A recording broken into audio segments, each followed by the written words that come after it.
Good morning students. Last class में हमने प्रसार और संचार संपर्क विधियाँ पढ़ी थी। उसमें हमने पढ़ा था कि 3 प्रकार की होती हैं संपर्क विधियाँ। फर्स्ट होती है व्यक्तिगत संपर्क विधि, सेकंड समूह संपर्क विधि और थर्ड विराट जनसंपर्क विधि। आज हम इनके अंतर्गत आने वाली जो मेथड्स हैं, विधियाँ हैं, साधन हैं, उनके बारे में डिस्कस करेंगे। तो फर्स्ट आता है प्रत्यक्ष संपर्क विधि। मैंने लास्ट क्लास में भी आपको वो सारी जो मेथड्स बताए थे, मैं फिर बता रही हूँ और आपके स्क्रीन पर भी वो सारे मेथड्स शो हो रहे हैं। फर्स्ट है प्रत्यक्ष संपर्क विधि, सेकंड है प्रदर्शन डेमोन्स्ट्रेशन विधि, जिसको भी 2 भागों में बांटा गया है। एक होता है मेथड डेमोन्स्ट्रेशन और सेकंड होता है रिजल्ट डेमोन्स्ट्रेशन, विधि प्रदर्शन और परिणाम प्रदर्शन। नेक्स्ट है प्रदर्शनी एग्जीबिशन, सभाएं, सम्मेलन, अधिवेशन, क्षेत्र भ्रमण, शिविर आदि। दृश्य श्रव्य सामग्रियाँ, ऑडियो विजुअल एड्स, ये 2 प्रकार की होती हैं, गैर प्रक्षेपित सामग्री और प्रक्षेपित सामग्री। फिर नेक्स्ट है इंटरनेट और सैटेलाइट। फर्स्ट है प्रत्यक्ष संपर्क विधि। व्यक्तिगत संपर्क विधि भी कह सकते हैं हम इसको, प्रत्यक्ष संपर्क विधि को। जब प्रसार कार्यकर्ता ग्रामीणों की समस्याएं, आवश्यकताओं, रुचि, इच्छाओं को जानने के लिए उनके घर, खेत, गौशाला, कार्यस्थलों पर जाकर संपर्क स्थापित करता है, तो उसे व्यक्तिगत संपर्क या प्रत्यक्ष संपर्क कहते हैं। इस प्रकार के संपर्क से सबसे बड़ा फ़ायदा ये होता है कि बातें आमने सामने हो जाती हैं, फेस टू फेस हो जाती हैं, जिससे एक दूसरे के विचारों को जानने और समझने का अवसर प्राप्त होता है। इसके लिए पहले प्रसार कार्यकर्ता को ग्रामीणों के साथ उनके वातावरण में घुलना मिलना होता है और फिर उनकी भाषा बोली समझनी होती है और प्रदर्शित करना पड़ता है कि वह जो बातें बताने जा रहे हैं वह उनके लिए ही है, उनके लिए ही, उनके फ़ायदे के लिए ही वह सारी बातें बता रहे हैं। इससे उन्हें भी लाभ होगा। यद्यपि ग्रामीण लोग प्रसार कार्यकर्ता की बातों पर आसानी से विश्वास नहीं करते हैं, इसलिए प्रसार कार्यकर्ता को ग्रामीणों तक पहुंचने के लिए स्कूल के अध्यापकों, पंचायत समिति के सदस्यों, मुखियाओं, प्रधान, सहकारी विभाग के सदस्य और स्थानीय नेताओं से सहयोग लेना चाहिए, क्योंकि ये लोग लोकल होते हैं। तो इन लोगों पर ग्रामीणों का विश्वास ज़्यादा होता है, वह ग्रामीणों का विश्वास ज़्यादा प्राप्त कर पाते हैं, जिसकी वजह से प्रसार कार्यकर्ता को इंट्रोड्यूस करवाने के लिए भी यदि उनका सहयोग लिया जाए, तो यदि उनके थ्रू प्रसार कार्यकर्ता ग्रामीणों के समक्ष इंट्रोड्यूस हो तो ग्रामीणों का विश्वास जीतना थोड़ा आसान हो जाता है। प्रत्यक्ष संपर्क विधि जो होती है उसे अधिक प्रभावशाली बनाने के लिए हमें मुख्य रूप से क्या क्या ध्यान रखना चाहिए, तो उसमें फर्स्ट आता है कि ग्रामीणों से अत्यंत ही सरल भाषा में, या यूँ कहें कि उन्हीं की लैंग्वेज में उनसे बातचीत करनी चाहिए। जहाँ तक हो सके स्थानीय भाषा में वार्तालाप आरंभ करनी चाहिए, जिससे उन्हें अपनापन महसूस होता है। ऐसा लगता है कि अरे ये तो हमारे बीच का ही व्यक्ति है, हमारे क्षेत्र का ही व्यक्ति है। प्रसार कार्यकर्ता को एक अच्छा श्रोता, ऑडियंस होना चाहिए, सुनने की क्षमता बहुत अच्छी होनी चाहिए, जो ग्रामीणों की आवश्यकताओं और समस्याओं को धैर्यपूर्वक सुन सके। सहनशीलता और परिश्रमी होना चाहिए, सहनशीलता एवं परिश्रमी होना चाहिए प्रसार कार्यकर्ता को। ग्रामीणों से वाद विवाद और विरोध करने से बचना चाहिए। कितना ही कुछ भी हो जाए तब भी उसे ग्रामीणों के साथ वाद विवाद में नहीं फंसना चाहिए। ग्रामीणों की रुचि को ध्यान में रखकर मित्रतापूर्ण व्यवहार करके वातावरण तैयार करना चाहिए और फिर वार्तालाप प्रारंभ करनी चाहिए। प्रसार कार्यकर्ता को अत्याधुनिक शिक्षण विधियों की पूर्ण जानकारी होनी चाहिए, उनका प्रयोग करना आना चाहिए, जिससे कि वह उनके माध्यम से ग्रामीणों को कुछ नया सिखा सके। ग्रामीणों की समस्याओं के निराकरण के लिए सदैव प्रयासरत रहना चाहिए। इसके लिए उसे विषय विशेषज्ञों, उच्च अधिकारियों से मिलकर समस्या निदान करवानी चाहिए। जब प्रसार कार्यकर्ता ग्रामीणों से विदा ले तो उस समय उसे धन्यवाद और इस तरह का के शब्दों का प्रयोग करना चाहिए। मधुर तरीके से बात कहना चाहिए कि हम फिर मिलेंगे, ज़रूर आएंगे, आप भी हमारे यहाँ आइएगा। इस तरह के जो आत्मीय संबंध वाले शब्द हैं उनका अधिकतम प्रयोग उसे करना चाहिए मधुरता के साथ। इससे ग्रामीणों के जो दिलों में है उसे गहरा असर पड़ता है, अपनापन आता है और वे प्रसार कार्यकर्ता का मन से स्वागत करते हैं और उसके बताए हुए मार्ग पर चलने का भी प्रयास करते हैं। प्रत्यक्ष संपर्क विधियों के अंतर्गत कौन कौन सी विधियां हैं जिनका प्रयोग हम कर सकते हैं, उनमें आता है कि कार्यस्थलों पर जाकर ग्रामीणों से भेंट करना, कार्यालय पर भेंट, ऑफिस जो क्षेत्र होते हैं, ऑफिशियल क्षेत्र जो होते हैं, कार्यालय जो होते हैं, वहाँ जाकर उनसे भेंट करना, टेलीफोन से संपर्क स्थापित करना और व्यक्तिगत पत्र लिखना। ये मुख्य विधियां हैं जो प्रत्यक्ष संपर्क के अंतर्गत आती हैं, जो आपके स्क्रीन पर भी शो हो रही हैं। 4 विधियां हैं, 4 मेथड्स हैं जो प्रत्यक्ष संपर्क के अंतर्गत यूज़ किए जा सकते हैं, प्रत्यक्ष संपर्क के लिए यूज़ किए जाते हैं और प्रभावी तरीके से यदि इनका यूज़ किया जाए तो काफ़ी अच्छा लाभ भी प्रसार कार्यकर्ता को प्राप्त होता है। फर्स्ट है खेत और कार्यस्थलों पर जाकर भेंट वार्ताएँ करना। ग्रामीण स्त्रियां, युवक, कृषक, मजदूर आदि से व्यक्तिगत संपर्क स्थापित करने के लिए उन्हीं के जगह जहां वो कार्य करते हैं या जैसे खेत हैं, गौशालाएं हैं, उनके घर हैं, वहीं पर प्रसार कार्यकर्ता यदि स्वयं चलकर जाए और नवीन जानकारी प्रदान करे तो उसका एक अलग ही इफ़ेक्ट उनके ऊपर पड़ता है। इससे उसे वहाँ की समस्याओं को आंखों देखी जानकारी भी प्राप्त हो जाती है। प्रसार कार्यकर्ता को लोगों की जो सिचुएशंस हैं, वातावरण जो है उनके घरों का और उनके कार्यस्थलों का, उसका उसे अच्छे से ज्ञान हो जाता है और वहाँ वह फुर्सत के क्षण भी प्राप्त कर सकता है उनसे, जिससे विस्तारपूर्वक चर्चाएं भी की जाती हैं।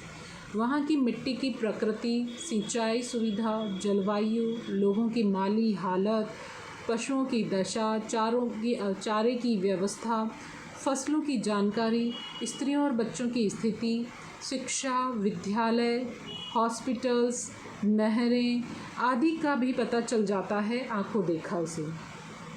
लोगों की रुचियों, आवश्यकताओं, समस्याओं और उपलब्ध साधनों के आधार पर जो है फिर अपने कार्यक्रम का नियोजन अच्छे से कर पाता है। साथ ही इससे उस क्षेत्र के लोगों के व्यवहार, उनकी संस्कृति, रीति रिवाज, परंपराएं, खान पान, पहनावा आदि का भी उसे ज्ञान हो जाता है जब उनसे वह प्रत्यक्ष उनसे मिलता है। उनके विचारों से भलीभांति परिचित हो जाता है। प्रसार कार्यकर्ता को उद्देश्यों के निर्धारण में भी काफ़ी सहायता मिलती है, जिससे आखिरकार वह क्या परिवर्तन लाना चाहता है और उसी के अनुसार परिवर्तन लाने की वह चेष्टा भी करता है। अनेक बार ऐसा होता है कि ग्रामीण लोग मूल समस्याओं को समझ ही नहीं पाते हैं, फालतू की समस्याओं में ही उलझे रहते हैं। तो प्रसार कार्यकर्ता उनकी मूल समस्याओं को समझने में उनकी मदद कर सकता है और उनका निराकरण भी करता है। जिन समस्याओं का समाधान उसे ज्ञात नहीं होता है, उनकी जानकारी वह विषय विशेषज्ञों से भी प्राप्त करता है और फिर उसे ग्रामीणों तक पहुंचाने का प्रयास करता है। अतः ग्रामीणों की मूल समस्याओं को समझने के लिए उनके पास जाना, उनके घर, उनके खेत खलिहान, गौशालाएं, कार्यस्थल जो होते हैं वहाँ पर जाना अत्यंत आवश्यक है। क्योंकि कई बार ऐसा होता है कि लोग मूल बातें तो बता देते हैं, लेकिन उन मूल बातों के पीछे जो छोटी छोटी बातें होती हैं, छोटी छोटी समस्याएं होती हैं, छोटी छोटी परिस्थितियां होती हैं, उनको एक्सप्लेन नहीं कर पाते हैं। तो जब प्रसार कार्यकर्ता प्रत्यक्ष रूप से उनके घर, उनके खेत खलिहान, गौशालाओं पर जाता है, कार्यस्थलों पर जाता है, तो वह अपने आप ही अपने स्वतः ही स्व विवेक से आसपास के वातावरण को नोटिस करता है और कई चीज़ों को वो क्लिक भी कर लेता है, जिससे फिर उन्हें लोगों को समझाने, उनकी समस्याओं को समझने में से सहायता अधिक प्राप्त होती है। कार्यस्थलों पर जाकर भेंट करने से प्रसार कार्यकर्ताओं को यह लाभ होता है कि वे ग्रामीणों की समस्याओं, आवश्यकताओं और वहाँ उपलब्ध स्थानीय संसाधनों का आसानी से पता लगा पाता है। ग्रामीणों का विश्वास प्रसार कार्यकर्ता पर अधिक हो जाता है, क्योंकि वह उनके घर जाकर उनसे भेंट करता है, उनके खेतों पर जाकर उनसे बातचीत करता है, तो उन पर धीरे धीरे विश्वास क्रिएट होने लगता है और वे प्रसार कार्यकर्ता की बातों को सुनना भी पसंद करने लगते हैं। प्रसार कार्यकर्ता और ग्रामीणों के मध्य द्वितरफा संचार हो जाता है। बात आमने सामने होती है, अतः जो समस्याएं आती हैं उसका निराकरण भी शीघ्रता से हो जाता है। सीखने के लिए तैयार हो जाता है। ग्रामीण नेताओं को ढूंढने में भी सहायता मिलती है। कार्यों के परिणाम अच्छे, सुखद और लाभप्रद होते हैं। कार्यक्रम क्रियान्वयन आसान होता है, क्योंकि प्रसार कार्यकर्ता के प्रति लोगों का विश्वास और प्रेम बना रहता है। इन सब के कारण प्रसार कार्यकर्ता को जो रिजल्ट्स प्राप्त होते हैं या जो सफलताएं प्राप्त होती हैं वो बहुत अच्छी प्राप्त होती हैं। लेकिन इन सब चीज़ों में प्रत्यक्ष संपर्क में कह लीजिए, जब फेस टू फेस जब कांटेक्ट होता है तो उस पर बहुत सारी छोटी छोटी बातों का ध्यान रखना आवश्यक हो जाता है, नहीं तो प्रसार कार्यकर्ता पर अविश्वास बढ़ सकता है, प्रसार कार्यकर्ता का विरोध हो सकता है और उसके ऊपर कई आरोप प्रत्यारोप भी लग सकते हैं। तो उनमें प्रसार कार्यकर्ता को यह ध्यान रखना चाहिए कि प्रत्येक व्यक्ति से घर, खेत, कार्यालय पर जाकर मिलना बहुत कठिन होता है। कई बार ग्रामीण लोग अपने कार्यों में इतना अधिक व्यस्त रहते हैं कि वे प्रसार कार्यकर्ता से बात तक करना पसंद नहीं करते हैं। ऐसी स्थिति में द्वितरफा संचार संभव नहीं हो पाता है, तो प्रसार कार्यकर्ता की समस्या बढ़ जाती है। वह जिस सोच के साथ अपने इस विधि का चुनाव करता है वह उस विधि का प्रयोग ही नहीं कर पाता है। अधिक समय और ऊर्जा की आवश्यकता होती है प्रत्यक्ष संपर्क में। खेतों पर प्रसार कार्यकर्ता को पैदल चलना पड़ता है बहुत ज़्यादा, यानी उसका शारीरिक रूप से भी फिट होना बहुत ज़रूरी होता है। उसकी फ़िज़िकल एनर्जी बहुत ज़्यादा खर्च हो जाती है। कभी कभी संपर्क नहीं होने से प्रसारकर्ता को या तो खाली हाथ लौटना पड़ता है या उससे निराशा की भावना पनप जाती है, उसका मनोबल टूट जाता है और आत्मविश्वास में कमी हो जाती है, जिसकी वजह से दोबारा प्रयास करने के लिए उसको हिचकिचाहट होने लगती है। जिन लोगों से प्रसार कार्यकर्ता नहीं मिल पाता है वे उससे द्वेष करने लग जाते हैं। लोगों में द्वेष और वैमनस्य की भावना पनप जाती है कि अरे ये तो उसका खास है, इसी के पास जाकर बैठता है, उसी से बातें करता है, उसी को लाभ पहुंचाता है, हम जैसों के पास तो आता ही नहीं है। इस टाइप की जो द्वेष की भावनाएं हैं वो पनपना शुरू हो जाती हैं लोगों में। प्रसार कार्यकर्ता के पास यातायात के समुचित साधनों की व्यवस्था होनी चाहिए, घर घर जाने के लिए, खेतों तक जाने के लिए, ताकि उसके समय की बचत हो सके और वह आसानी से अधिकतम व्यक्तियों को संपर्क कर सके, जिससे वह ग्रामीणों के ज़्यादा से ज़्यादा संपर्क स्थापित कर पाएगा, जिससे ज़्यादा से ज़्यादा लोगों को टच कर पाएगा, तो द्वेष की भावनाएं कम पनपेंगी। प्रसार कार्यकर्ता को ग्रामीण कुटीर उद्योगों की समुचित जानकारी होना भी आवश्यक है। यदि उसे यह जानकारी नहीं होती है तो वह लोगों को प्रेरित ही नहीं कर पाएगा और ना ही उनका विश्वास जीत पाएगा। प्रसार कार्यकर्ता जब तक पूरी मेहनत, लगन, निष्ठा, ईमानदारी से कार्य नहीं करेगा तब तक शिक्षण पद्धति सफल नहीं हो सकती है। इसके लिए प्रसार कार्यकर्ता को पूर्ण निष्ठा के साथ इन कार्यों में इन प्रयासों में जुटना होगा। सेकंड मेथड है इसमें कार्यालय पर भेंट। व्यक्तिगत संपर्क की अति महत्वपूर्ण शिक्षण पद्धति है ये, जिसमें किसान, पशुपालक, गृहिणियाँ, बेरोजगार युवक युवतियाँ और अन्य ज़रूरतमंद ग्रामीण लोग प्रसार कार्यकर्ता से कार्यालय में जाकर भेंट करते हैं, उनकी समस्याओं का समाधान प्राप्त करते हैं।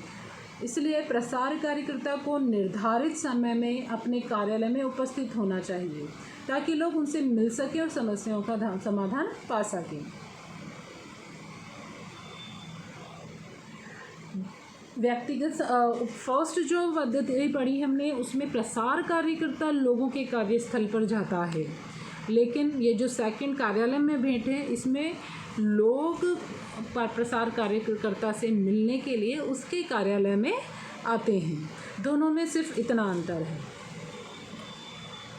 कार्यालय में प्रभावशाली शिक्षण सामग्रियाँ, दृश्य श्रव्य सामग्रियों की व्यवस्था अगर होती है तो प्रसार कार्यकर्ता बहुत अच्छे से अपने ही क्षेत्र में, अपने ही ऑफिस में बहुत अच्छे से उनका उपयोग कर पाता है, जिसके और ज़्यादा से ज़्यादा उनका उपयोग कर पाता है और उसके द्वारा लोगों को उनका अपनी बात समझा पाता है और उनकी समस्याओं का समाधान सुझा पाता है। ग्रामीणों को बैठने के लिए सुविधायुक्त कक्ष होनी चाहिए उनके कार्यालय में, जिसमें सूर्य का प्रकाश, अच्छी हवा आदि का आवागमन होना चाहिए। पीने के जल की व्यवस्था होनी चाहिए। सिखाने पढ़ाने के लिए black board, chart, poster, bulletins, folder, flash cards आदि शिक्षण सामग्रियां भी अच्छे से उपलब्ध होनी चाहिए। विधि प्रदर्शन के लिए पर्याप्त स्थान और साधन होने चाहिए प्रसार कार्यकर्ता के कार्यालय में। Radio, tape recorder, television, computer आदि की भी व्यवस्था होनी चाहिए, जिससे वहाँ अत्याधुनिक चीज़ों की जानकारी प्रदान कर सकता है आसानी से। इन सबके अतिरिक्त प्रसार कार्यकर्ता को अपने कार्यालय में उन्नत खाद, बीज के नमूने, कीटनाशक, दवाइयों और यंत्रों आदि के नमूने, फल सब्जी परिरक्षक, रसोई उद्यान संबंधी जानकारियाँ, टीकाकरण संबंधी सूचनाएं आदि भी रखनी चाहिए, जिसकी जानकारी वह ग्रामीणों को आसानी से दे सके। जो ग्रामीण उससे कार्यालय में भेंट करने आते हैं उससे संबंधित एक रजिस्टर पर का संधारण भी करना चाहिए। उसमें उसका नाम, पता, आने का समय, दिनांक, समस्या आदि का वर्णन होना चाहिए। एक रिकॉर्ड उसे मेंटेन करना चाहिए रजिस्टर में कि उसके पास कौन व्यक्ति कब आया था और किस उद्देश्य से आया था, किस समस्या को लेकर आया था और कितने समय तक उसके पास रुका था। इन सब का रिकॉर्ड उसके पास होना चाहिए। यदि उनकी समस्याओं का समाधान प्रसार कार्यकर्ता के वश में नहीं होता है तो उसे विषय विशेषज्ञों को वहाँ कार्यालय में बुलवाना चाहिए। ग्रामीणों से उनकी भेंट करवानी चाहिए। भेंट की तिथि की कौन सी तिथि होगी यह नोट करनी चाहिए। जो किसान नियमित रूप से प्रसार कार्यालय में कुछ सीखने, पढ़ने, समस्या समाधान के लिए आते हैं उन्हें कार्ड उपलब्ध करवाना चाहिए। उनके अनुभव भी रजिस्टर में नोट कराने चाहिए। इससे मूल्यांकन में सहायता मिलती है और प्रसार कार्यक्रम की प्रगति का हमें पता चलता है। चूँकि प्रसार कार्यक्रम ग्रामीणों के उत्थान के उद्देश्य से चलाए जाते हैं, अतः कार्यालय में भेंट करने आए ज़रूरतमंद व्यक्तियों, किसानों, गृहिणियों, पशुपालकों आदि से प्रसार कार्यकर्ता की अति विनम्र भाव से उनका स्वागत करना चाहिए। प्रसार कार्यकर्ता का जो बिहेवियर है वो बहुत विनम्र होना चाहिए। शिष्टाचार के रिवाज को निभाते हुए उनकी समस्याओं का समाधान करना चाहिए। यदि किसी समस्या का समाधान प्रसार कार्यकर्ता को ज्ञात नहीं है तो वह गलत नहीं बताए, इसका उसे विशेष ध्यान रखना चाहिए। इससे ग्रामीण भ्रमित हो सकते हैं और ग्रामीणों को यह आश्वस्त करने की उसकी समस्या का समाधान वह जल्दी करेगा, ये बहुत आवश्यक हो जाता है। ग्रामीणों और प्रसार कार्यकर्ता के बीच आपसी प्रेम और विश्वास बढ़ता है और मित्रतापूर्ण, सौहार्दपूर्ण वातावरण तैयार होता है, जिससे प्रसार कार्यकर्ता का कार्य और आसान हो सकता है। इस प्रकार का इन सब चीज़ों का ध्यान रखने से और इस विधि का प्रयोग करने से प्रसार कार्यकर्ता को जब ग्रामीण स्वयं ही चलकर जब प्रसार कार्यकर्ता से कार्यालय में भेंट करने आते हैं और अपनी समस्याओं का समाधान प्राप्त करते हैं तो यह प्रमाणित होता है इन सब चीज़ों से कि ग्रामीणों को प्रसार कार्यकर्ता और प्रसार कार्यक्रम दोनों के ही प्रति गहरी आस्था और विश्वास हो रहा है। प्रसार कार्यकर्ता द्वारा समस्याओं के समाधान से ग्रामीणों के दिल दिमाग पर गहरा प्रभाव पड़ता है। वे सीखने के लिए इच्छुक होते हैं। सीखकर और प्रशिक्षण प्राप्त कर अपने जीवन को बेहतर तरीके से जीने में वे समर्थ हो जाते हैं। जिन समस्याओं का निराकरण गांवों में ही संभव नहीं हो पाता है, गांव में संभव नहीं हो पाता है, उनका समाधान कार्यालय में विषय विशेषज्ञों के द्वारा दिया जाता है और उसका परिणाम यह होता है कि लोग उत्साहित होते हैं। प्रोत्साहित होते हैं और ज़्यादा से ज़्यादा कार्यालय में पहुंचकर प्रसार कार्यकर्ता से भेंट करने में के इच्छुक होते हैं। कार्यालय में प्रसार कार्यकर्ता ग्रामीणों को कई चीज़ों की विस्तृत जानकारी प्रदान करता है, जैसे कि उन्नत बीजों को कहाँ से खरीदा जाए, खाद्य और उर्वरकों आदि के लिए सब्सिडी कहाँ से मिलेगी, ऋण कहाँ से प्राप्त होगा, ऋण के लिए आवश्यक औपचारिकताएं कैसे पूरी की जा सकेंगी, पशुओं को खरीदने और कृषि यंत्रों के लिए ऋण कहाँ से प्राप्त होगा, गोबर गैस प्लांट से उसे क्या लाभ प्राप्त हो सकता है, भ्रम रहित चूल्हा उससे गृहिणियों को क्या फ़ायदे होंगे, अनाजों की बिक्री कब और कहाँ होगी। इन सब बातों की जानकारी उसे प्रसार कार्यकर्ता से प्राप्त हो जाती है। ऐसा होने से ग्रामीण और प्रसार कार्यकर्ता के बीच अपनापन और मित्रतापूर्ण व्यवहार पनपता है। साथ ही समय समय पर प्रसार कार्यकर्ता के द्वारा गाइडेंस प्राप्त होने पर उसको वह समय पर अपने इन चीज़ों का लाभ ज़्यादा से ज़्यादा उठा पाता है। इन सुविधाओं का सरकार के द्वारा चलाई जा रही जो सुविधाएं हैं, योजनाएं हैं, उनका समय समय पर लाभ उठा पाता है। ग्रामीण लोग प्रसार कार्यक्रम को महत्व देने लगते हैं, जिसके कारण वे समझने लगते हैं कि यह सभी कार्यक्रम उनके लिए ही है और उन्हीं के हैं और उन्हीं के लाभ के लिए चलाए जा रहे हैं, जिससे वह अपनी महत्वपूर्ण भूमिकाएं उस कार्यक्रम में निभाना शुरू कर देते हैं। गाँवों में प्रसार कार्यक्रम चलाने हेतु एक अच्छा वातावरण तैयार हो जाता है, जिससे और उससे ग्रामीणों की सहभागिता भी बढ़ जाती है। प्रसार कार्यकर्ता ग्रामीण बेरोजगार युवक युवतियों को कुटीर उद्योगों का प्रशिक्षण देकर उन्हें स्वावलंबी बनाने का प्रयास कर सकते हैं, जिससे वे घर बैठे आय अर्जित कर सकें और अपने स्तर को ऊंचा उठा सकें। ग्रामीणों में छिपे हुए गुणों का विकास करके प्रसार कार्यकर्ता उनका जीवन सुखद बनाने में उनकी सहायता कर सकते हैं। ऑल ओवर रूप से यदि हम बात करें तो प्रसार कार्यकर्ता ग्रामीणों की उन्नति के द्वार खोलता है। उसका कार्यालय एक मंदिर की तरह होता है, जिसमें लोग आते हैं और मुरादें पूरी कर कर जाते हैं।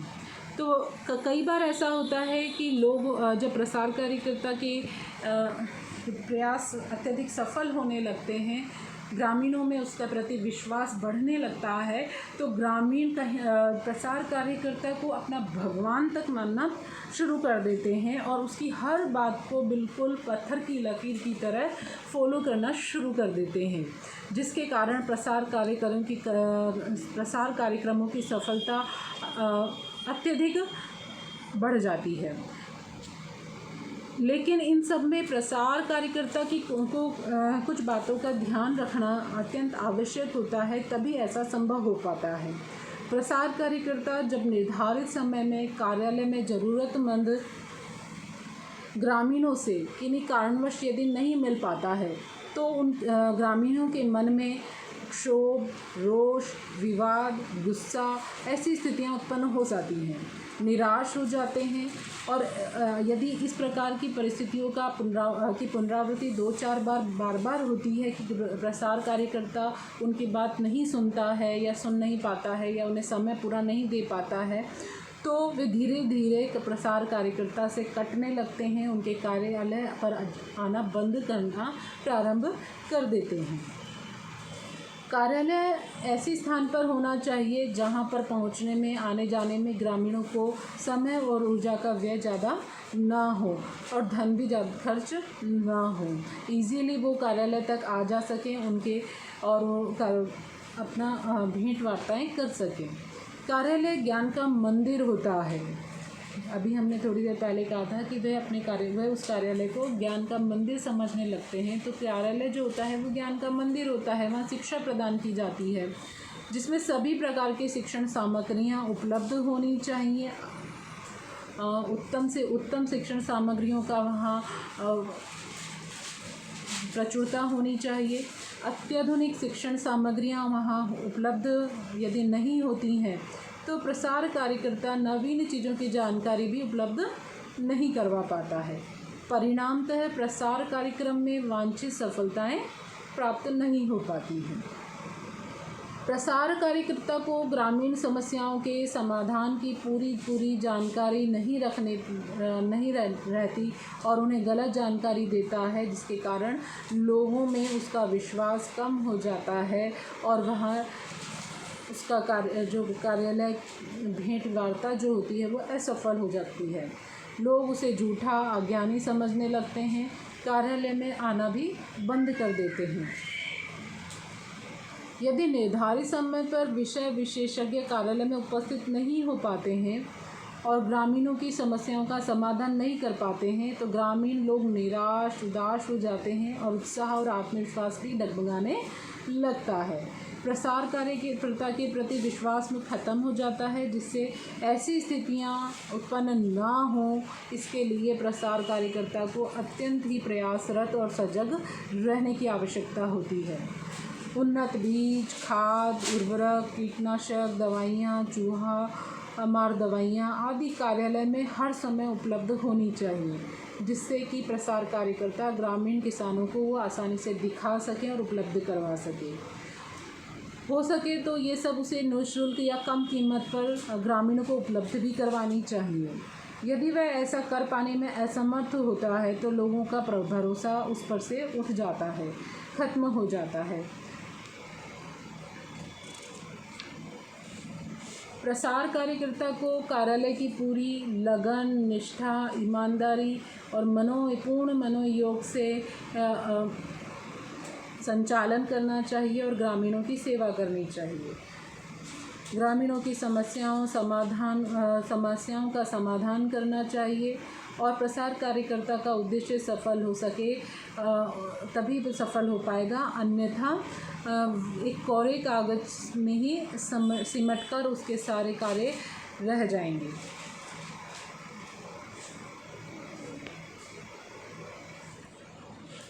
ये तो थी आपकी कार्यस्थल पर जाकर भेंट करना और लोगों के द्वारा कार्यालय पर आकर प्रसार कार्यकर्ता से भेंट करना, 2 विधियाँ। नेक्स्ट विधियाँ हम नेक्स्ट क्लास में डिस्कस करेंगे,